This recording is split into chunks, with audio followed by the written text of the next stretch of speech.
भगवान विष्णु के द्वादशाक्षर मंत्र का जाप कर रहा है। जाप कर रहा है तो क्या? आप तो जानते हैं देवराज, जो भी मन से भगवान विष्णु के द्वादशाक्षर मंत्र का जाप करे उसके शरीर में दैवी शक्ति उत्पन्न हो जाती है। और इस समय ध्रुव के शरीर में मुझसे भी अधिक ताप है। मेरी लपटें उसका कुछ नहीं बिगाड़ सकती। तो उसके और निकट क्यों नहीं गए? उसके सर्वथा निकट जाकर उसे भयभीत करना चाहिए था। असंभव था देवराज।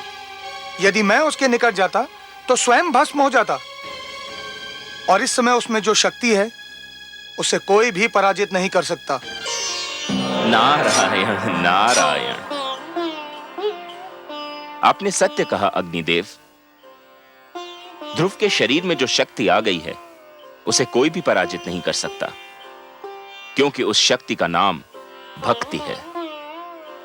अग्नि, जल, आंधी, झंझा, बाढ़, ऐसी कोई भी विपदा ध्रुव को डिगा नहीं सकती। एक बात कहूं देवराज?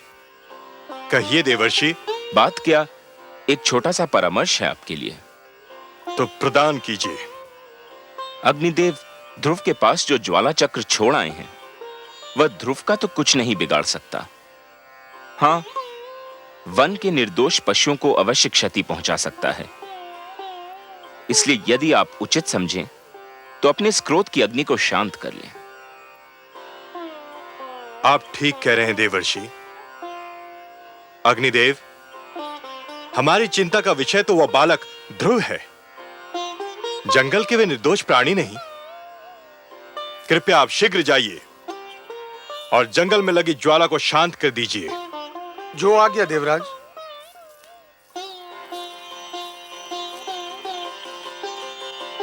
नारायण नारायण। ओम नमो भगवते वासुदेवाय। ओम नमो भगवते वासुदेवाय। ओम नमो भगवते वासुदेवाय। ओम नमो भगवते वासुदेवाय। ओम नमो भगवते वासुदेवाय। ओम नमो भगवते वासुदेवाय। ओम नमो भगवते वासुदेवाय। ओम नमो भगवते वासुदेवाय। ओम नमो भगवते वासुदेवाय। ओम नमो भगवते वासुदेवाय। ओम नमो भगवते वासुदेवाय। ओम नमो भगवते वासुदेवाय। ओम नमो भगवते वासुदेवाय। ओम नमो भगवते वासुदेवाय। ओम नमो भगवते वासुदेवाय। ओम नमो भगवते वासुदेवाय। ओम नमो भगवते। ओम नमो भगवते वासुदेवाय।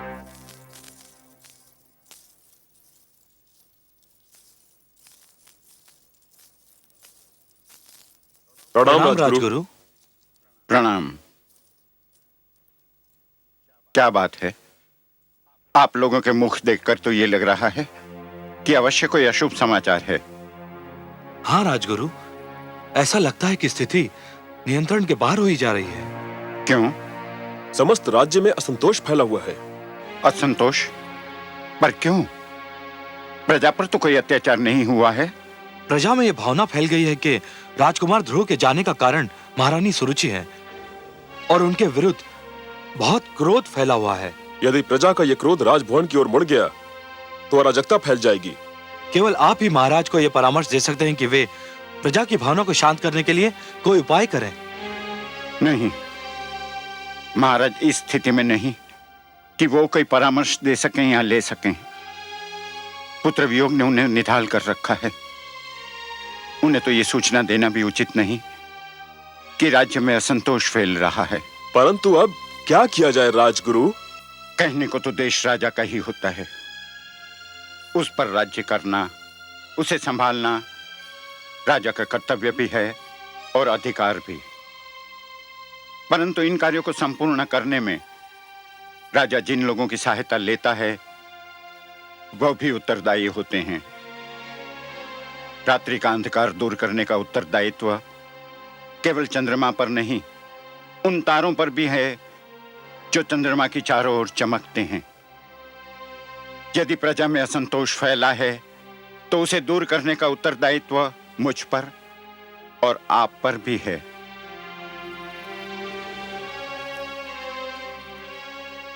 आप प्रजा को समझाइए कि राजकुमार ध्रुव जिस अभियान पर निकले हैं, भगवान से विनती करें कि वो अभियान पूरा हो। ध्रुव का अभियान पूरा हो गया तो सब कुछ अपने आप ठीक हो जाएगा।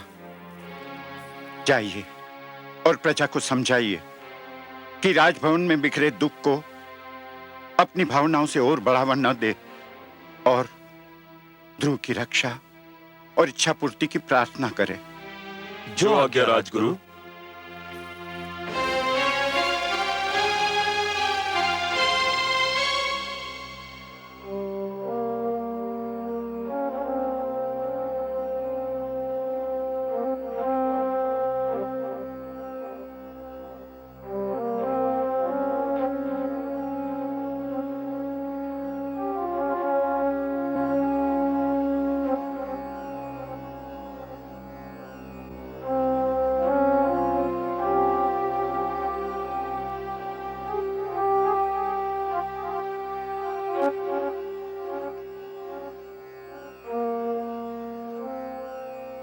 महाराज, राजसभा का समय हो गया है।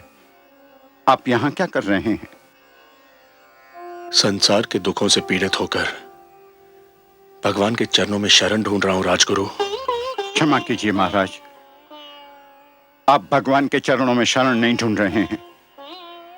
आप तो जीवन के कड़ुए सत्य से घबराकर पलायन का मार्ग खोज रहे हैं, वास्तविकता से दूर भाग रहे हैं। ये सच है राजगुरु, परंतु जिस जुआरे ने एक ही दाव में अपना सब कुछ हार दिया हो, वो और कर भी क्या सकता है? जीवन युद्ध कीड़ा नहीं है महाराज। ईश्वर ने मानव को जीवन कर्म क्षेत्र के रूप में दिया है। आप इसे कर्म भूमि से पलायन की शरण स्थली बना रहे हैं। मैं हार चुका हूं राजगुरु, मैं हार चुका हूं। मैं इस कर्म क्षेत्र में जीवन का एक महायुद्ध हार चुका हूं। महाराज, किसी राजा का युद्ध हार जाना बड़ी बात नहीं है, पर किसी राजा का साहस हार जाना एक दुर्भाग्यपूर्ण घटना है। राजा का साहस व्यक्तिगत विषय नहीं होता। उस साहस के साथ प्रजा की आशाएं और उमंगें जुड़ी होती हैं। उस साहस के साथ प्रजा का भविष्य जुड़ा हुआ होता है। तो फिर मैं क्या करूं राजगुरु, मैं क्या करूं? उठिए और प्रजा के कल्याण की योजनाएं बनाइए। जो अपने परिवार का कल्याण ना कर सका, वो प्रजा का कल्याण क्या करेगा राजगुरु? यही तो आपकी भूल है महाराज।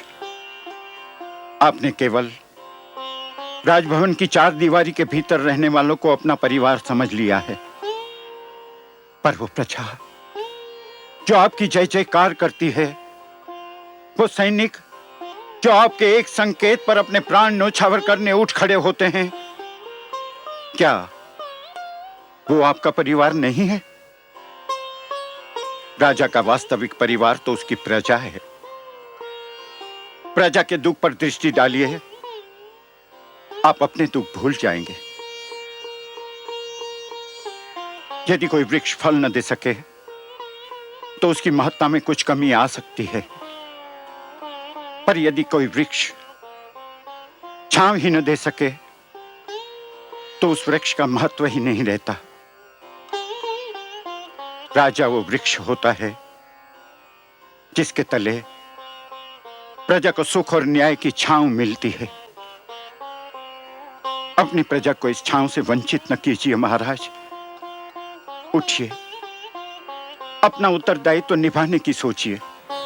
मैं प्रयत्न करूंगा राजगुरु, मैं प्रयत्न करूंगा। प्रयत्न नहीं महाराज, साहस कीजिए।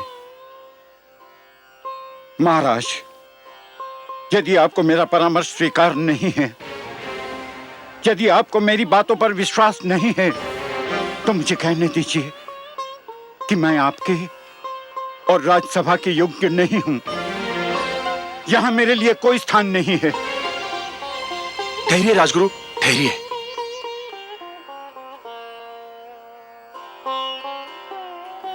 राजगुरु, मैं जीवन में बहुत कुछ खो चुका हूं। यदि आप जैसा महापुरुष और मार्गदर्शक भी मैंने खो दिया तो मैं बिल्कुल कंगाल हो जाऊंगा। आपने मुझे सत्य का मार्ग दिखा दिया है, मैं आपका आभारी हूं। नमो भगवते वासुदेवाय। ओम नमो भगवते वासुदेवाय। ओम नमो भगवते वासुदेवाय। ओम नमो भगवते वासुदेवाय। ओम नमो भगवते वासुदेवाय।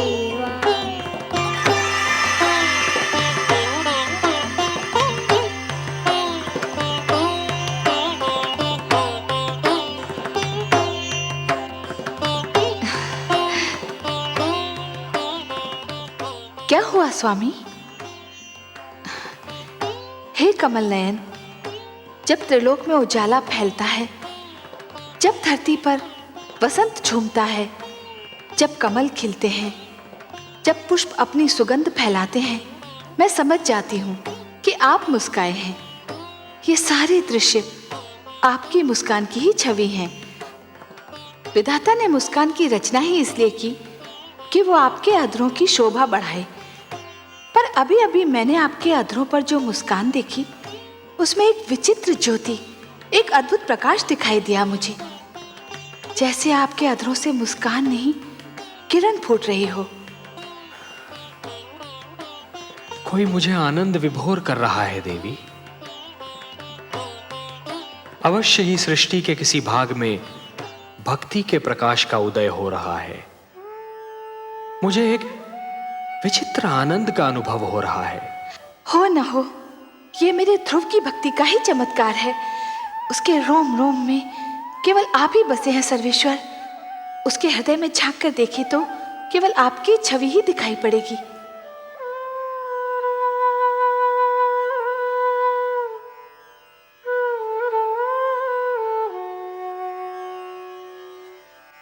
ओम नमो भगवते वासुदेवाय। ओम नमो भगवते वासुदेवाय। ओम नमो भगवते वासुदेवाय। ओम नमो भगवते वासुदेवाय। ओम नमो भगवते वासुदेवाय। ओम नमो भगवते वासुदेवाय। ओम नमो भगवते वासुदेवाय। ओम नमो भगवते वासुदेवाय। ओम नमो भगवते वासुदेवाय। गुरुदेव, गुरुदेव, आप कहाँ हैं? नारायण नारायण। क्या है वत्स? मैं यही हूं तुम्हारे निकट। क्या बात है? मुझे अभी अभी लगा जैसे भगवान विष्णु मेरे मन में आ गए हैं। मुझे लग रहा है जैसे भगवान विष्णु मेरे अंदर विराजमान है। अहो भाग्य, तब तो चमत्कार हो गया पुत्र। तुम्हारी तपस्या ने भगवान विष्णु का मन जीत लिया। मुझे तुम पर गर्व है। तुम धन्य हो पुत्र। तुमने सिद्ध कर दिया कि तुम मेरे शिष्य होने के अधिकारी थे। पर वे मेरे सामने क्यों नहीं आए? उससे क्या अंतर पड़ता है पुत्र? जिसके मन में भगवान विष्णु रम गए हों, उसे और क्या चाहिए? उसका तो जन्म सफल हो गया। तो मेरी बात मानो, मंत्र के जाप को विराम दो, अन्न जल ग्रहण करो और अपने राजमहल लौटने की तैयारी करो। नहीं गुरुदेव, ना मैं मंत्र का जाप छोड़ूंगा, ना कुछ खाऊंगा, ना कुछ पीऊंगा, ना घर जाऊंगा। क्यों? अब और क्या पाने को शेष रह गया है? अभी तो भगवान विष्णु केवल मेरे मन में आए हैं। तो फिर और क्या चाहिए तुम्हें? मैं चाहता हूँ कि भगवान विष्णु मेरे सामने आए। मैं उन्हें देखना चाहता हूँ। किंतु क्यों? मैं उनसे बात करना चाहता हूँ, उनसे कुछ पूछना चाहता हूँ। तुम्हारी मांगे तो बढ़ती जा रही हैं पुत्र, और जैसे जैसे तुम्हारी मांगे बढ़ रही हैं वैसे वैसे मेरी चिंता बढ़ती जा रही है। क्या पूछना चाहते हो तुम? मैं उनसे पूछना चाहता हूँ कि मुझे मेरे पिताश्री की गोद से क्यों उतारा गया? मुझ पर अन्याय होता देखकर मेरे पिताश्री क्यों चुप रहे? संसार में ऐसा अन्याय क्यों होता है? इसलिए भगवान को मेरे सामने आना ही होगा, नहीं तो मैं यूं ही भूखा प्यासा रहूंगा। सुनो पुत्र, तुम भाग्यशाली हो कि तुम्हें इतना कुछ मिल गया। भगवान विष्णु को प्रसन्न करके उनका मन जीतने वाले तुम पहले सबसे छोटी आयु के बालक हो। अब और हठ न करो। भगवान विष्णु तुम्हारे मन में रम गए हैं तो समझो तुमको मिल ही गए। नहीं गुरुदेव, मैं उनको अपने सामने लाकर ही रहूंगा। उसके लिए जो करना पड़ेगा पुत्र, वो तुमसे नहीं होगा। आप बताइए तो सही, मैं अपने भगवान को देखने के लिए कुछ भी कर सकता हूँ। परंतु उससे तुम्हारे प्राणों पर भी संकट आ सकता है पुत्र। मुझे अपने प्राणों की चिंता नहीं है, मुझे तो बस भगवान विष्णु को देखना है। आप बताइए मुझे क्या करना होगा? नारायण नारायण, न जाने कैसे हठी बालक से पाला पड़ा है। अब इसके बाल हट का मैं क्या करूं? मुझे बताइए ना मुझे क्या करना है। नहीं पुत्र, तुम नहीं कर पाओगे, बहुत कठिन कार्य है। मैं कर लूंगा, आप बताइए तो सही।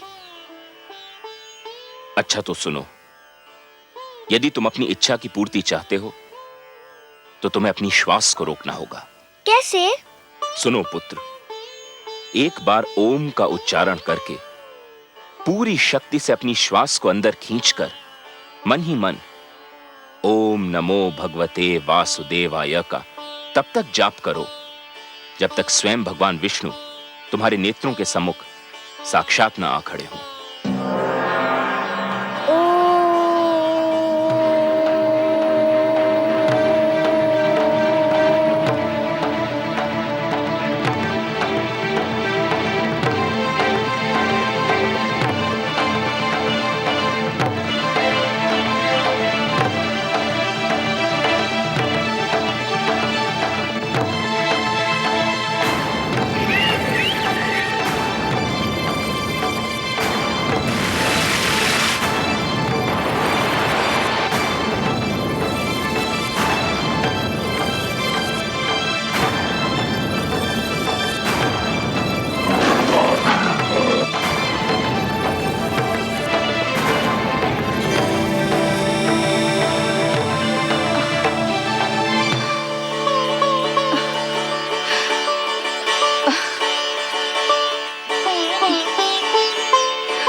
देवराज, देवराज, देवराज! क्या बात है गंधर्वराज चित्ररथ? धरती पर हाहाकार मचा हुआ है देवराज। धरती पर समय की गति रुकी जा रही है प्रभु। बालक ध्रुव यदि यूं ही श्वास रोके रहा तो प्रलय आ जाएगी देवराज। कुछ कीजिए देवराज, नहीं तो अनर्थ हो जाएगा। नहीं, इसका कुप्रभाव रोकना मेरे वश की बात नहीं है देवगण।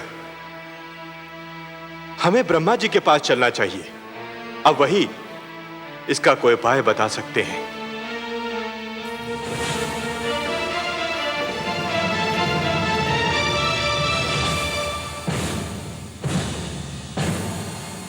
त्राहिमाम, त्राहिमाम, त्राहिमाम, त्राहिमाम, त्राहिमाम, त्राहिमाम।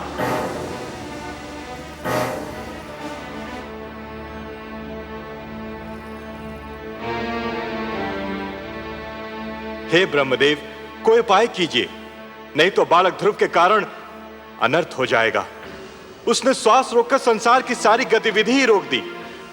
यह स्थिति थोड़ी देर और रही तो संपूर्ण जगत का सर्वनाश हो जाएगा। जगत की रक्षा कीजिए भाग्य विधाता। मैं क्या कर सकता हूं देवराज? मैं अपनी सीमा लांघकर तो नहीं जा सकता। मैंने जगत की रचना कर दी, यही मेरी सीमा थी। जगत की रक्षा तो केवल वही विश्वाधार, पद्मनाभ, लक्ष्मीपति, करुणा सागर भगवान विष्णु ही कर सकते हैं।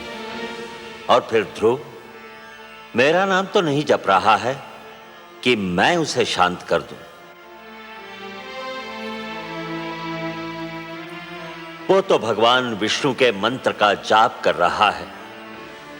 इस समस्या का संबंध उन्हीं से है और समाधान भी केवल वही कर सकते हैं। हमें मिलकर उनकी सेवा में चलना होगा। संसार को इस संकट से वही उबार सकते हैं।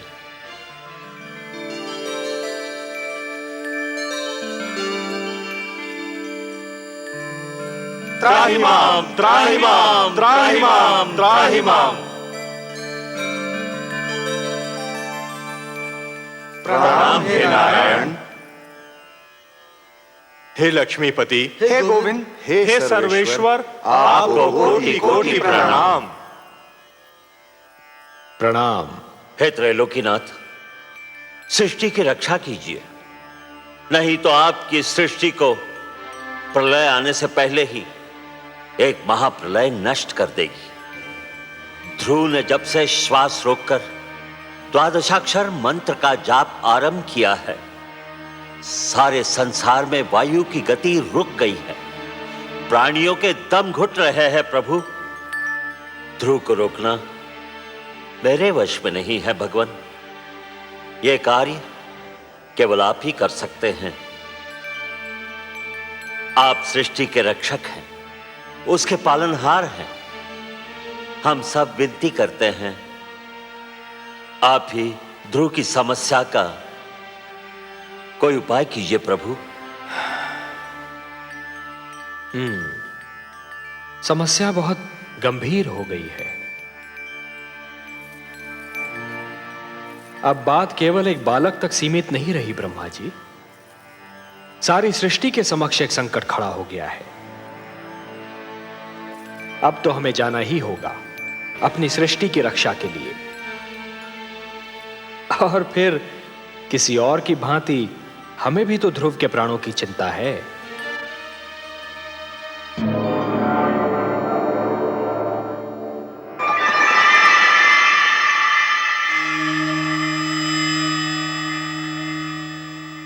वासुदेव, वासुदेव, आप कहाँ चले गए वासुदेव?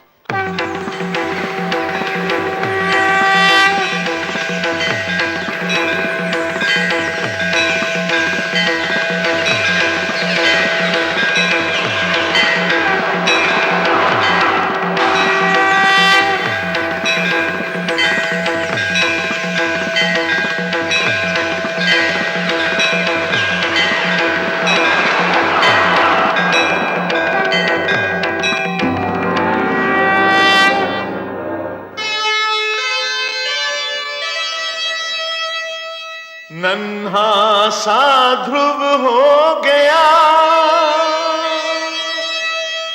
ऐसा भक्त महान, शक्ति दिखाई भक्ति ने, प्रगट हुए भगवान। वासुदेव, मैं कहीं नहीं गया वत्स ध्रुव। तुम मुझे अपने सम्मुख देखना चाहते थे ना? तो लो, देखो, मैं तुम्हारे नेत्रों के सामने उपस्थित हूं। तुम विजयी हुए पुत्र। तुमने मुझे जीत लिया। तुम्हारे जैसा तपस्वी न कभी हुआ है और न कभी होगा। तुमने सिद्ध कर दिया कि जीव ब्रह्म का ही एक अंश है और अपनी साधना से ब्रह्म को भी धरती पर ला सकता है। तुमने यह सिद्ध कर दिया वत्स कि सृष्टि की सबसे बड़ी शक्ति है भक्ति। वत्स ध्रुव, अब श्वास लेना आरंभ कर दो पुत्र। अब मैं कहीं नहीं जाऊंगा।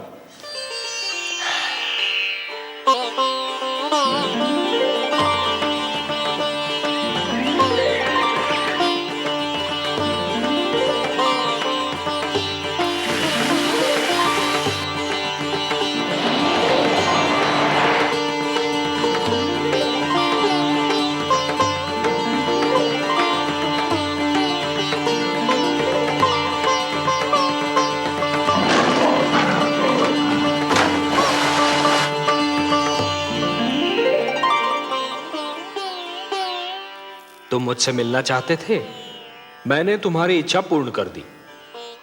अब अपने माता पिता के पास लौट जाओ। नहीं भगवान नहीं, अभी मैं नहीं जाऊंगा। क्यों वत्स? भी तो मुझे आपसे बहुत सी बातें करनी है, बहुत से प्रश्न पूछने हैं। प्रश्न? मुझसे?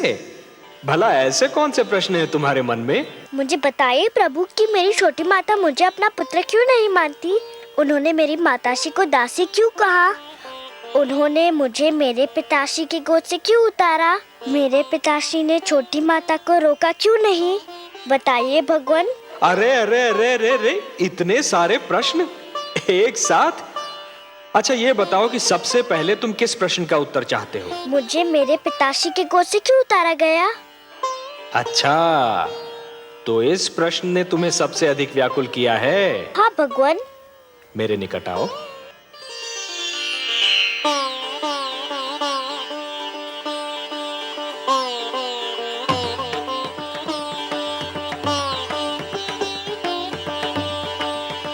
और निकट आओ वत्स। आओ वत्स।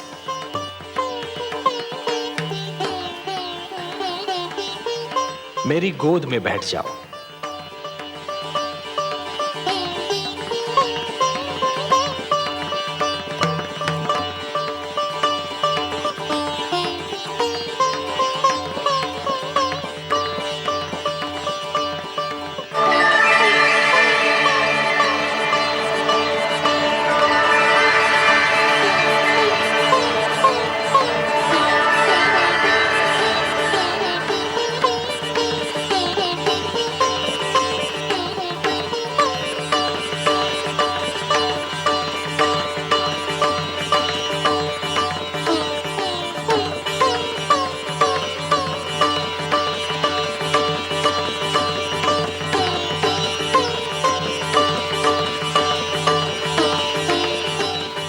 वत्स, अब और प्रश्न पूछने हैं मुझसे? कुछ नहीं पूछना प्रभु, अब कुछ नहीं पूछना। अब तो मुझे हर प्रश्न का उत्तर मिल गया है। मेरे चारों ओर ज्ञान का प्रकाश फैला हुआ है। मैं वहाँ हूँ जहाँ केवल मैं हूँ और आप है। अच्छा वासुदेव। ओम पूर्णमदः पूर्णमिदं पूर्णमुदच्यते पूर्णस्य पूर्णमादाय पूर्णमेवावशिष्यते। अब ना कोई कामना है ना कोई इच्छा। आपकी गोद में आकर लगता है इसके सिवा हर वस्तु तुच्छ है। अब मुझे कुछ भी नहीं चाहिए। मुझे मेरा ठिकाना मिल गया, मेरा घर मिल गया।